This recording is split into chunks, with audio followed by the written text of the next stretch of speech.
बिस्मिल्लाहिर्रहमानिर्रहीम, अस्सलाम वालेकुम। मैं हूं Ali Sudais, ETEA instructor, motivational speaker, MD SCA, Ali coaching academy Abbottabad, author of Ali series, the book chemistry in my pocket. आज हम बात करेंगे कि how to make a perfect schedule in Ramzan. Although कि ये वीडियो थोड़ी सी लेट हो गई, मेरी हेल्थ की वजह से मैं बीमार हो गया था, तो इसलिए मैं वीडियो न बना सका टाइम पर। लेकिन हम बात करेंगे कि कैसे हम एक परफेक्ट स्केड्यूल बना सकते हैं रमज़ान में।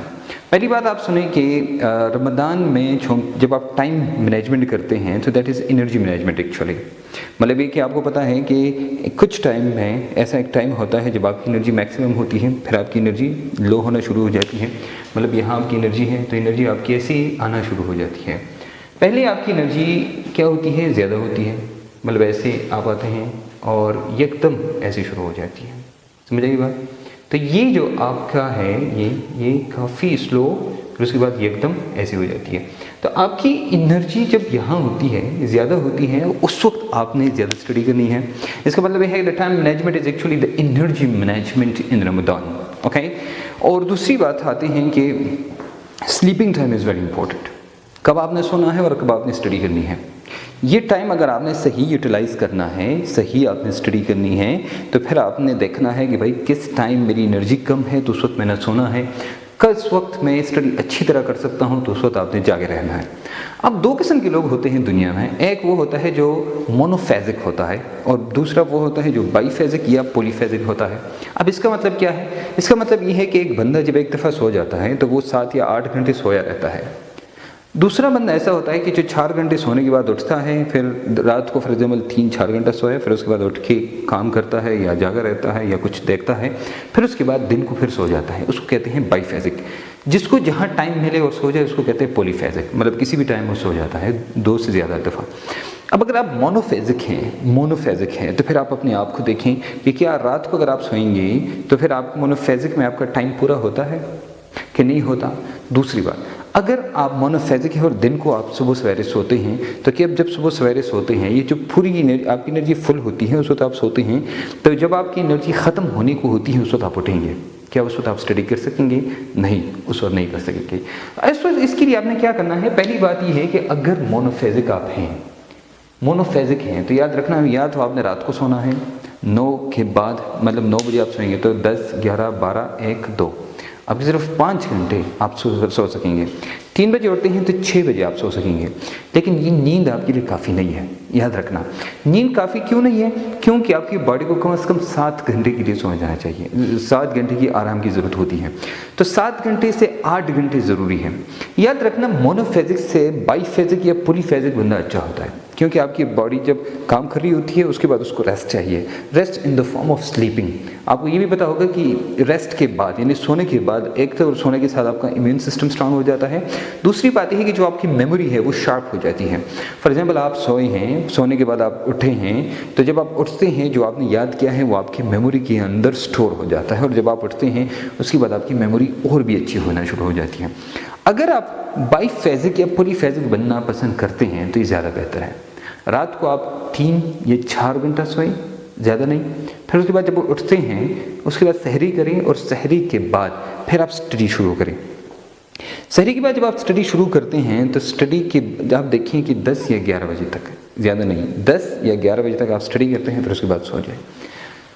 जब आप सोते हैं, अगर आप बाईफेजिक हैं तो रात को सोएं, मैंने बताया, फिर उसके बाद दिन को आप सोएं, फिर नमाज के लिए उठें, नमाज के बाद फिर आप थोड़ी सी स्टडी करें।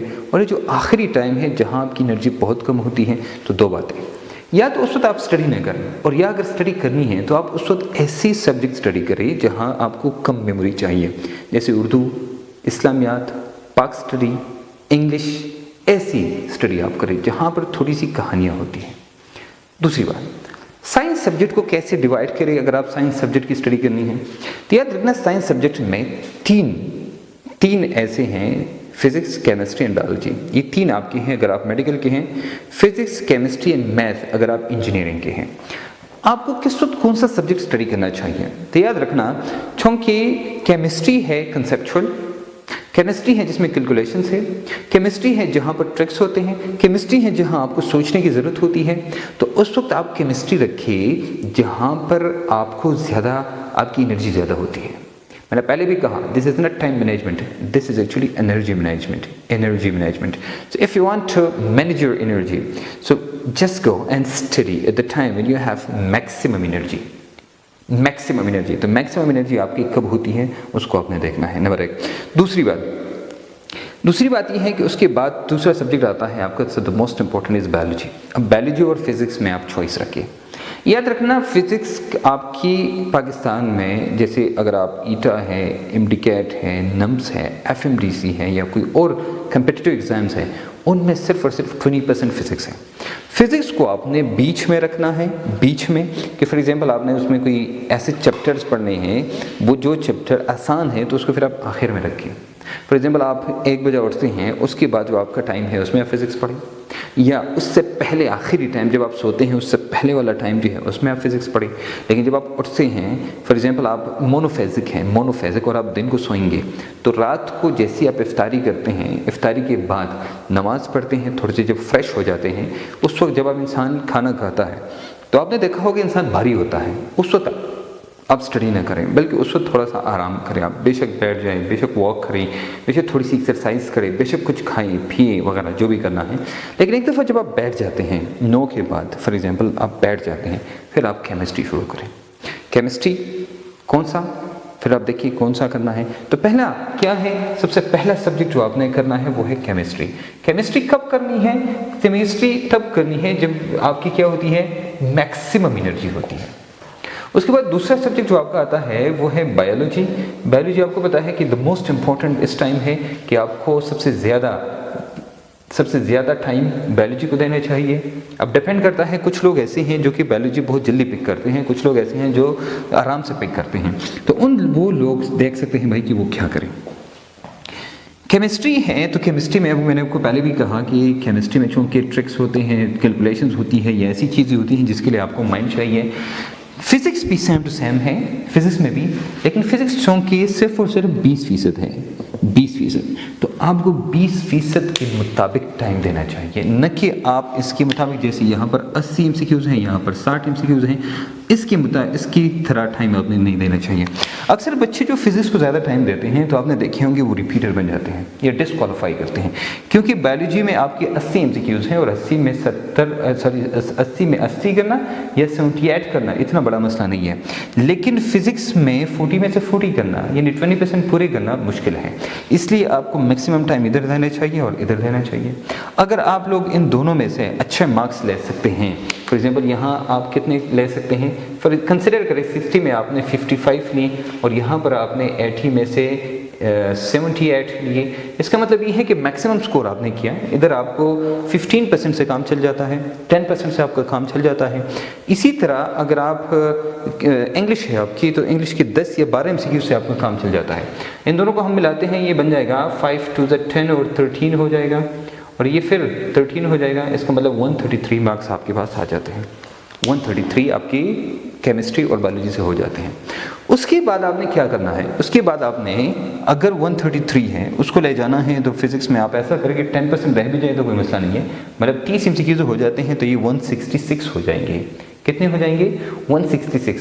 और अगर इंग्लिश आप 12 13 14 करते हैं, इसका मतलब ये है कि आपके मार्क्स 175 हो जाते हैं. इसका मतलब ये है कि आपको स्मार्ट स्टडी करनी चाहिए. रमज़ान का टाइम मैक्सिमम यूटिलाइज करें, मैक्सिमम. क्यों? क्योंकि रमज़ान ऐसा टाइम है जहाँ लोग कुछ और नहीं कर सकते. या तो आप सोशल मीडिया पे बिजी होंगे, या कोई वीडियो देख रहे होंगे, और या स्टडी कर रहे होंगे. तो अगर आप सोशल मीडिया को थोड़ा सा अवॉइड करके आप फोकस करें अपनी स्टडीज़ पर, आप फोकस करिए हमारी ऑनलाइन सिस्टम पर, अगर आप फोकस करें थोड़ी सी हमारी वीडियोस पर, इसका मतलब ये है कि आपका मैक्सिमम काम हो जाएगा. हमारा जो सिस्टम है, हमने हर चीज़ को आसान से आसान तरीन बनाने की कोशिश की है. हमने केमिस्ट्री के ट्रिक्स, बायोलॉजी के निमोनिक्स और आसान तरीन तरीके, और इस तरह फिजिक्स में बहुत ज़्यादा ट्रिक्स ऐड किए हैं. अगर आप चाहते हैं तो हमारा सिस्टम आपकी हेल्प कर सकता है. ये हो गया आपका स्केड्यूल कि अगर आपने केमिस्ट्री करनी है तो केमिस्ट्री के लिए मैंने 2 तरीके बताए हैं. या तो ये कि आफ्टर अफ्तारी जो आप स्टडी करते हैं उस वक्त आपने करनी है. अगर आपको सोना चाहते हैं, ये प्लान नंबर 1 है, अगर आप सोते हैं उस वक्त फिर आपने केमिस्ट्री आफ्टर सहरी करनी है. मतलब जब आप बैठते हैं काम के लिए, तो ये आपकी आफ्टर सहरी हो गई, ठीक है। उसके बाद बायोलॉजी है, तो बायोलॉजी आपको पता है कि इतना बड़ा मसला नहीं होता। दूसरी बात, बायोलॉजी आपकी किताब से हो जाती है, किताब की जो पॉइंट्स है वो सारे आपने पढ़ने हैं तो उधर से हो जाती है, लेकिन केमिस्ट्री नहीं होती। इसलिए आपने इसके बाद नेक्स्ट आप ये करें, नेक्स्ट टाइम। अब टाइम कैसे मैनेज करना है वो इंसान खुद समझता है, आपका कौन सा सब्जेक्ट वीक है उसको ज़्यादा टाइम दे, फिजिक्स के अलावा। क्यों बार बार मैं फिजिक्स कहता हूँ, क्योंकि ईटा में फिजिक्स सिर्फ 20% है, सिर्फ 20% है, सिर्फ 20%। तो आप 20% का टाइम किसी और को ना दें जिसका 40% है। इसलिए मैं आपको कहता हूँ कि आप स्मार्ट स्टडी करेंगे तो इंशाल्लाह कामयाब होंगे, और मिलेंगे इंशाल्लाह एक नई वीडियो के साथ। मुझे इजाज़त दीजिए।